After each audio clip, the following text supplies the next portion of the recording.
ومن سيئات أعمالنا من يهد الله فلا مضل له ومن يضلل فلا هادي له ونشهد أن لا إله إلا الله وحده لا شريك له ونشهد أن سيدنا محمدا عبده ورسوله أما بعد فقد قال الله تعالى في كلامه المجيد والفرقانه الحميد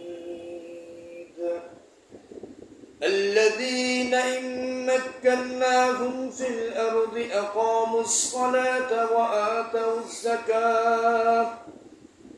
وآتوا الزكاة وأمروا بالمعروف ونهوا عن المنكر ولله عاقبة الأمور.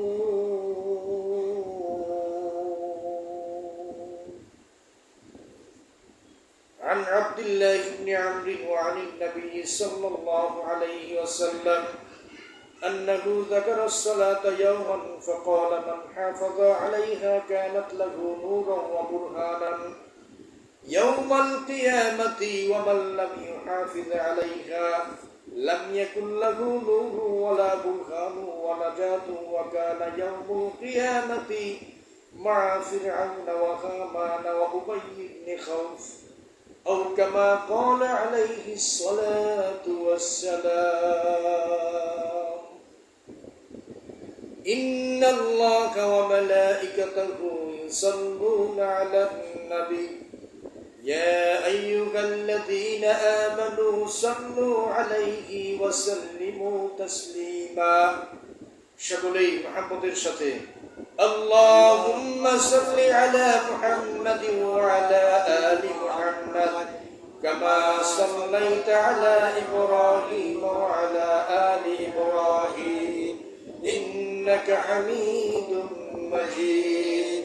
اللهم بارك على محمد وعلى آل محمد كما باركت على إبراهيم وعلى آل إبراهيم إنك حميد مجيد. صدق الله المولانا العظيم وصدق رسوله النبي الكريم ونحن على ذلك من الشاهدين والشاكرين والحمد لله رب العالمين. আল্লাহ রব্বুল আলামিনের দরবারে লাখ কোটি শুকরিয়া আদায় করছি যে মহান রব্বুল আলামিন পবিত্র জুমার দিনে একত্রিত হয়ে জুমার নামাজ আদায়ের উদ্দেশ্যে মসজিদে আসার বসার তৌফিক দান করলেন। নিয়ামতের শুকরিয়া দান সকলে জোরে সোরে জবান খুলে বলি আলহামদুলিল্লাহ আলহামদুলিল্লাহ। সম্মানিত হাজিরিন, আল্লাহ রব্বুল আলামিন পবিত্র কালামে মাজিদের ভিতরে ইরশাদ করেছেন, যারা আমার বিশ্বাসী বান্দা বান্দি হবে